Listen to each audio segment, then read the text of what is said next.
around supper time while wailing and Willie sang one more time.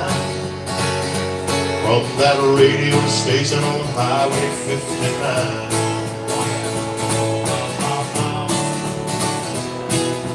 I took Lynn to see Billy Jack in my '69 Pontiac.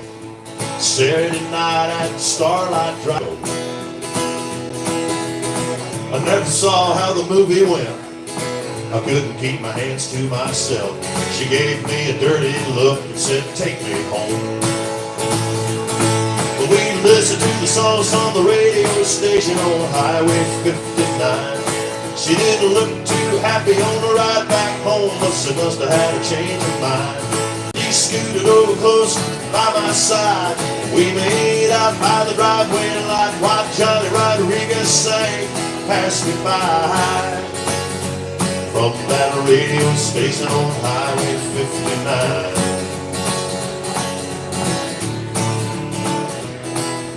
This house south of Sugar Land, Phi Delta Theta and my brother Stan. Colorado Kool-Aid and college girls gone swim. I got so drunk I laid down in the yard. I woke up to spinning stars all the way back home. My head was out the window. But I can hear them songs on the radio station, Highway 59. With my head held over the shoulder of the road on the East Texas Freeway Drive. I was cussing and counting them exit signs. One and every mile am I gonna die, while Freddie Fender sang, wasted days and wasted nights. From that radio station on Highway 59.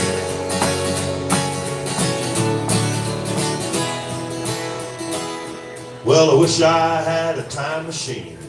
I'd drive back there in my dreams, down that two-lane road that takes me home, and listen to the songs on the radio station on Highway 59. Past the Wool Stick House and Waterberg stand, sitting on the left-hand side. We'd fish till dark and pulling the lines. Get home around supper time while wailing and Willie sang one more time. From that radio station on Highway 59. I miss some old times on Highway 59. Woo! All right. Yeah. Hey y'all, me and my dad were big buddies. We like to go fishing and play golf together and do a little bird hunting. When my dad passed away, I'll tell you what, I had a lot of spare time on my hands, but I didn't particularly like it, you know what I'm saying? So it wasn't but maybe a couple of years ago that it was around Father's Day, and I was thinking about my pop. I think about just every now and then. It's not really on his birthday or pop, but it happened to be coming up on Father's Day, and I was thinking about it. And if any of y'all have ever done this, my dad grew up, he didn't have any money at all. He grew up poor over there in Holly Springs, Mississippi, and then his family moved to Memphis. They didn't have anything to speak of. So a lot of times when somebody does well after they get to be a grown-up, when they've been poor most of their life, they start to acquire things. My dad did well as a pilot. He was an Air Force pilot, and then he became an airline pilot because he said he didn't want to fly for fun anymore, he wanted to fly for money. So a lot of times when somebody comes into a lot of money, or they work hard and they get a lot of money, they want to get things. So my dad acquired things. You know, I noticed he acquired things for his life, and he ended up usually with two of everything. He had 2 fishing rods, 2 shotguns, 2 chainsaws, 2 power saws, 2 boats. He had 2 trucks. He had 2 sons. He had one wife.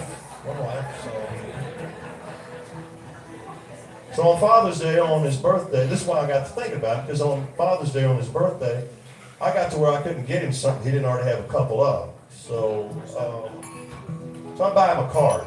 He liked The Far Side, Gary Larson. That one of his favorite Gary Larson cartoons was the 2 deer that were standing in the woods, and one's got a target on his back, and the other one says, "Man, that's a bummer of a birthmark you got." So in the card, I would put a note in the card, and the note would say, This card is good for 3 days of my time. Now, if you do what I do for a living, people call you at the last minute all the time and want you to do. But what I would do is I would say, for those 3 days, I'd say, I'm sorry, I'm busy, I'm booked. And for 3 days, we'd go do whatever Dad wanted to do. And looking back on it, now, I would not trade those times and that time that we had together for anything that I could have. And it's one of the things that helped me learn that time is the most precious thing that you actually have, and you have a little more control over it than just about anything else. You can do with it usually what you want to do with it if the opportunity avails itself. So any of y'all out there, if you want to give somebody something and you can't think of what to give them some of your time. I guarantee you they'll treasure it a lot more than whatever they open up that's got wrapping around it, okay? So with all that running through my head, I decided that this song needs to come out, and it came out pretty quickly. In fact, I was walking the dog and I said, you better get it done, son. We got to get up. I got a song. So this song is called Paul. It goes like this.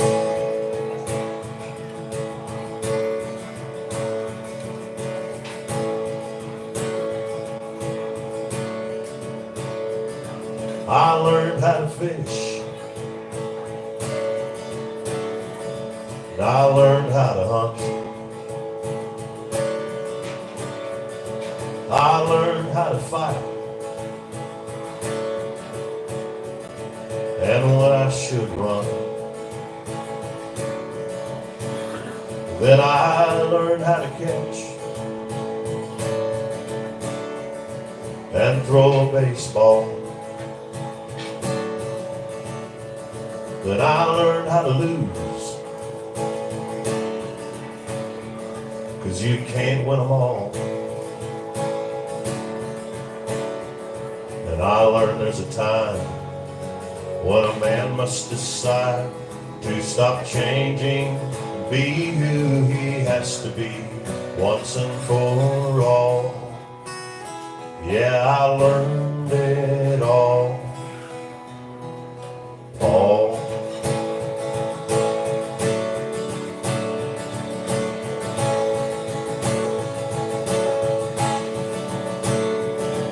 I learned not to cry without a damn good reason. And I learned there are times when you hate your decisions. And I learned there's a God without no religion. In the mountains and the woods, and the rain on the river. And I learned that a man can only be lost if he stops believing in love, 'cause the pain is too strong. Yeah, I learned it all. Paul. Oh, it seemed like now this came too late. Was it God, or was it fate? I should say all these things to you in this song, years after you had been gone. But you taught me all things have their own time and place, and I know someday, in your own simple way, with one little phrase, you'll explain all these things after all. Paul.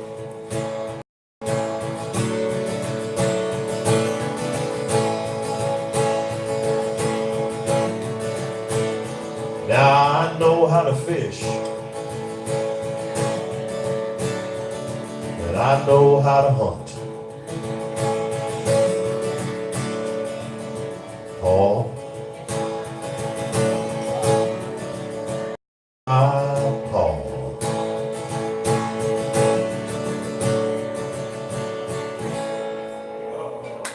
Yeah. Yeah, man. Thank y'all.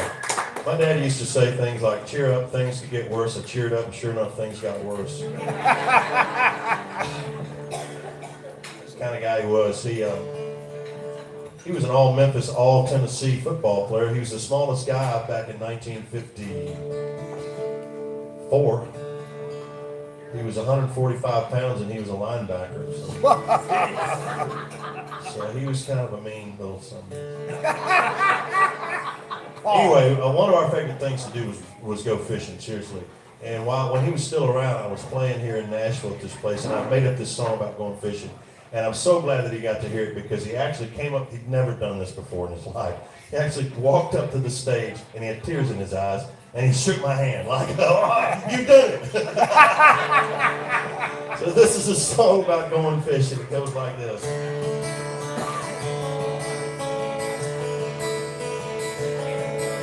A million stars were in the sky, 4 a.m. on the 5th of July. We headed out to Toledo Bend, me and Daddy going fishing again. He said we'll be there in an hour or so. Charlie Rich was on the radio. I said, I hope that we get lucky today. He nodded his head and I heard him say, if the good Lord's willing and the mercury runs, we'll be on the water before the sun. With rods, reels, and spinnerbaits, we'll cast our troubles out into the lake. Well, life is a whole lot better when the fishing's fine, 'cause there's a little bit of heaven at the end of the line.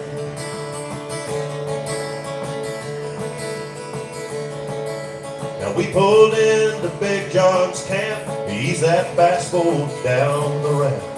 I held the rope while he parked the truck. I caught myself waking up. He got us out to our honey hole. Now how he finds it, I didn't know. I said, all these trees look alike. He said, son, you can trust an old Indian guy.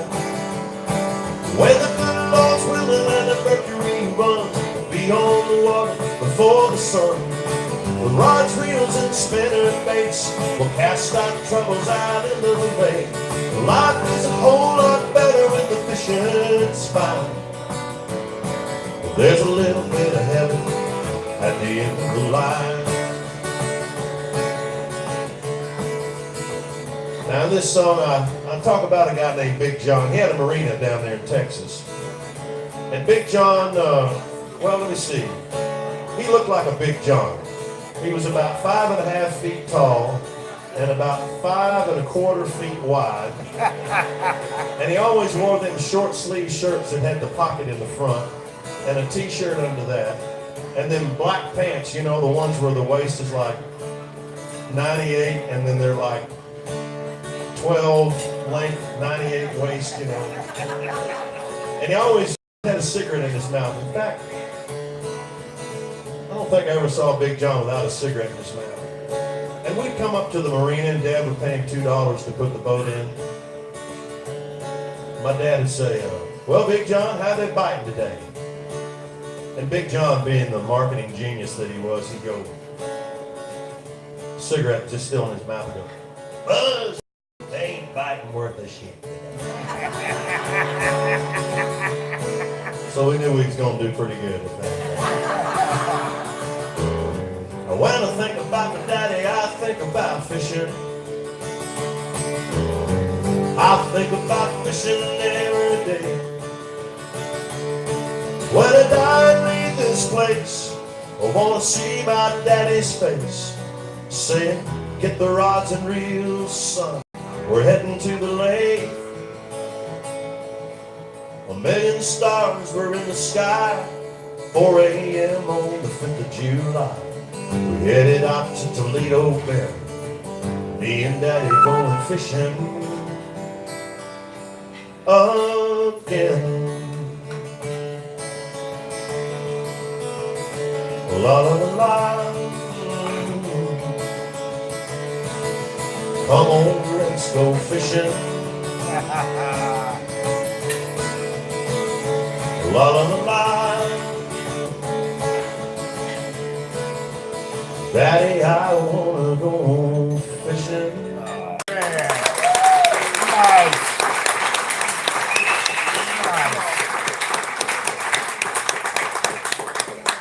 I must have been singing too much about fishing, and two girls left. They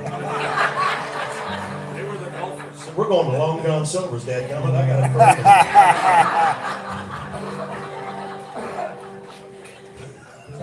a I hear there's a special tonight. As soon as they close, you can have all you can eat. Or all that's left. Anyway, appreciate y'all being here tonight. Y'all are being awfully kind. I do appreciate the kindness and the smiles. Makes me feel good when folks are listening and not leaving in droves, at least. So.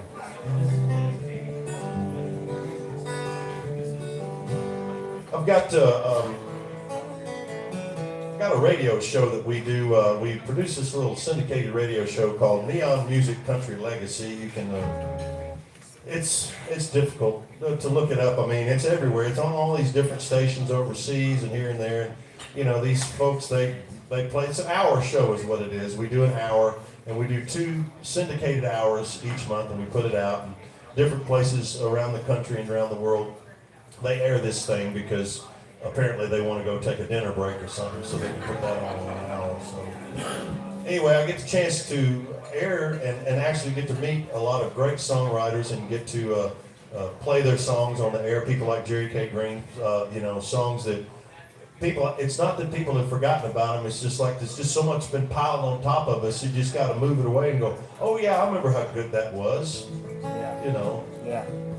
So anyway, it's called Neon Music Country Legacy, and a lot of times on the show, I get to actually do a song from whoever the songwriter is that we're featuring on the show.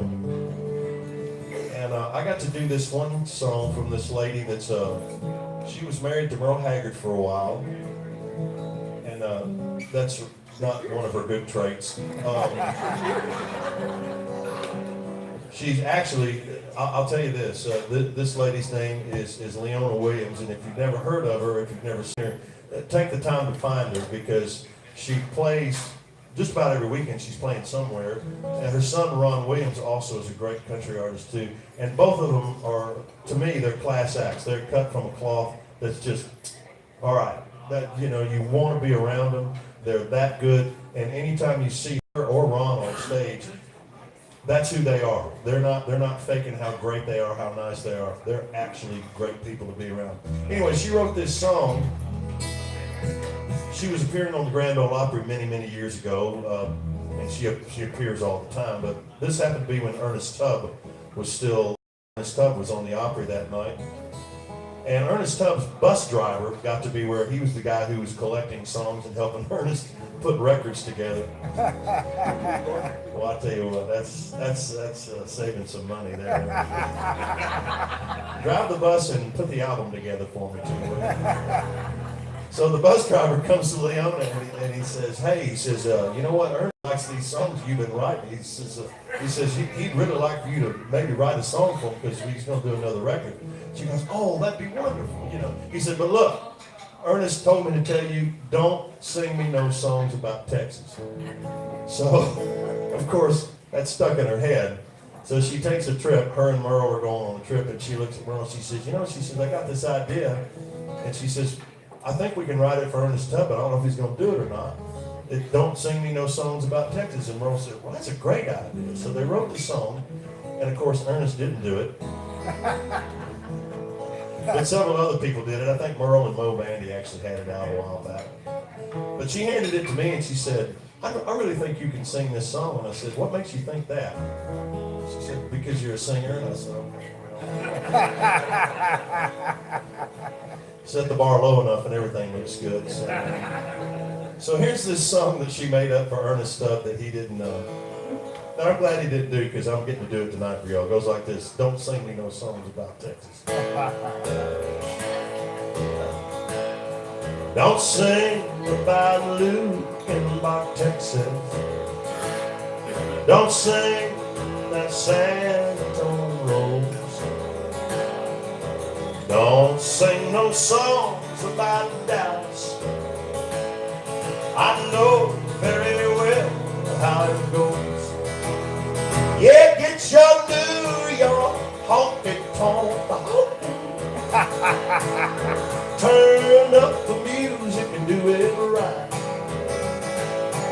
But don't sing no songs about Texas, 'cause that's where my heart is tonight. Well, New York ain't no place for a cowboy. Broadway ain't no place to have a dance. If you're gonna play the music, play the melody. This place is looking worse with every glance. Hey, get your New York honky-tonk to honkin' and turn up the music and do it right. But don't sing no songs about Texas, 'cause that's where my heart is tonight.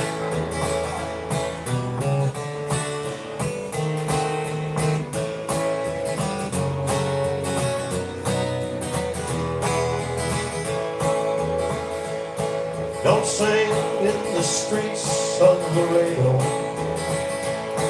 Don't sing about that San Antonio rose. Get your New York fingers off that Texas fiddle. Hey, you don't really know how this goes. And get your New York honky-tonk to honkin' and turn up the music and do it right. But don't sing no songs about Texas, 'cause that's where my heart is tonight. Don't sing no songs about Texas, 'cause that's where my heart is tonight. The eyes of Texas are on you, on day.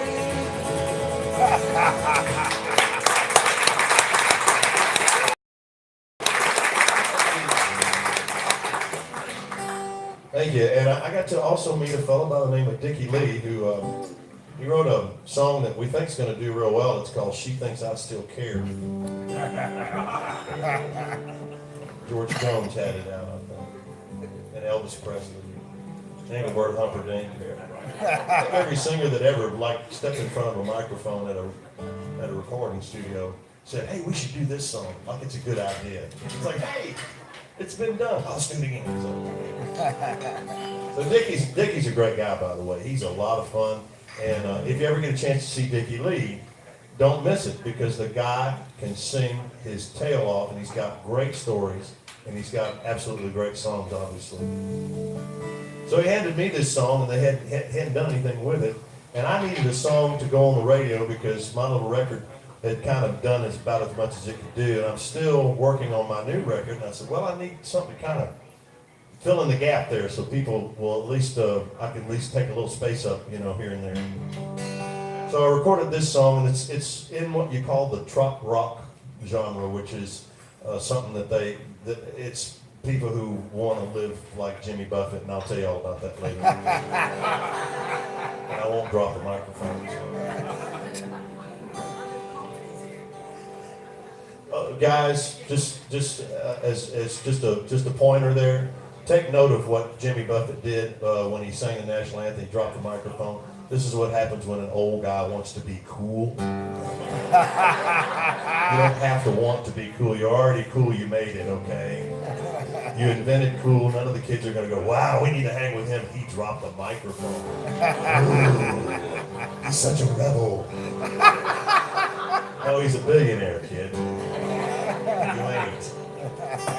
Anyway, here's this Dickie Lee song. It's called "I Could Live Here."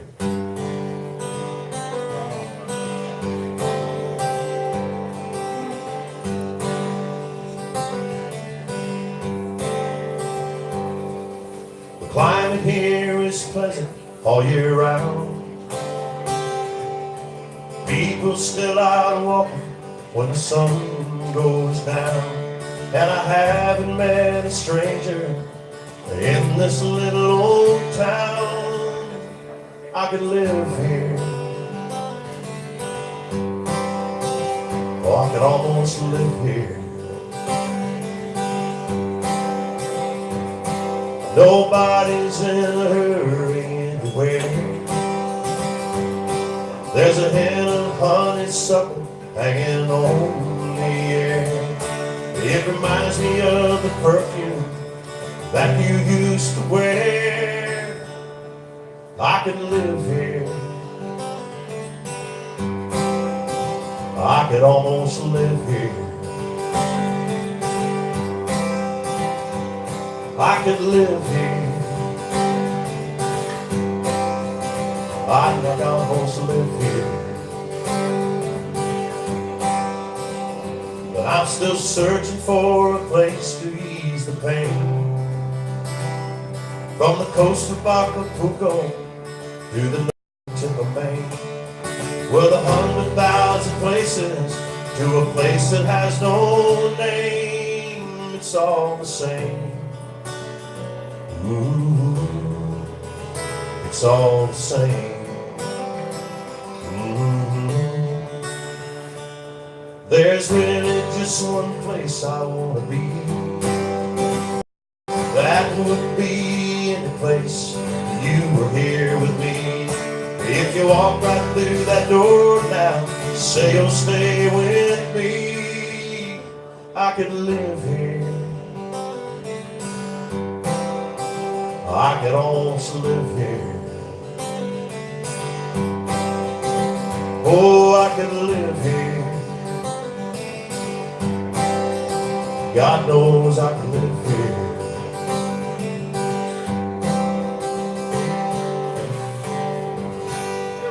Yeah.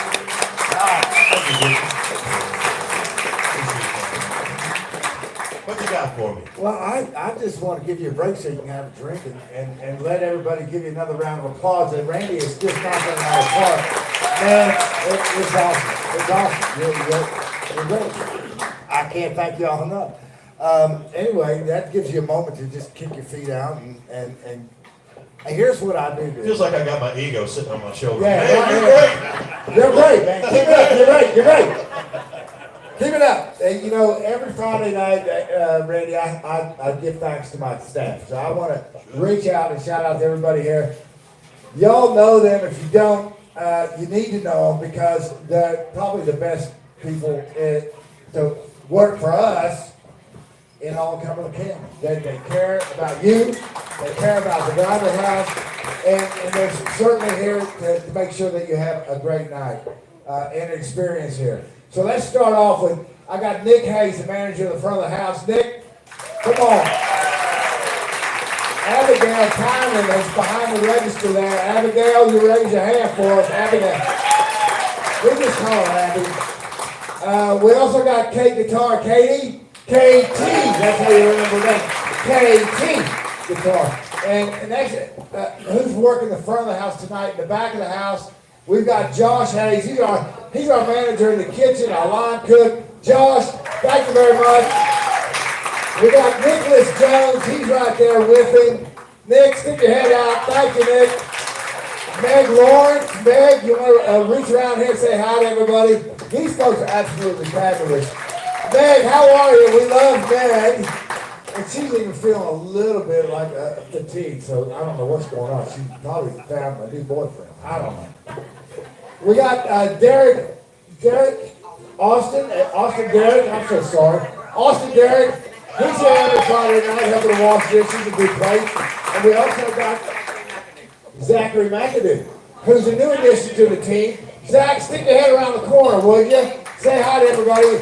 Zachary McAdoo, thank you so much. Look, he don't need it. Get back to washing dishes. Look at him. And of course, my fiance, Angela Chastain, she's my heartbeat. The reason I get up in the morning. She always gets me choked up. And I can't thank the people of Crossville come here and make this place as special as it is. If it weren't for you, we wouldn't be here. That's as simple as it is. So thank you all very much for everything you do to us, supporting Grinder House and what we do and what we bring to the table. Wave hi to Norman Gale in Florida. Oh yeah, Norman Gale in Florida. We're putting a brand table on the table here. Anyway, I want to thank you all once again. You're awesome. You're the reason we come here and make sure we got coffee in the morning, right? Yeah. Woo, man. And I didn't even have a cup this morning. It was that bad. We had a guy call off. Yeah, I wondered what was going on. Well, I'm shaky because I'm starting to get the DTs a little bit. DTs. Well, that's all I really need to say. I'll just give you a little break so that you can catch your breath and sip on your drink and get back at it. Well, I appreciate that. When I get COPD, this gig's gonna be a good one, so. Yeah, well, I'm in the same boat. Thank you all, and let's give another big round of applause for Randy Moore. Randy, thank you so much, man. It's all yours. Thank you. Well, I told you I was working on a new record, and it's gonna be out in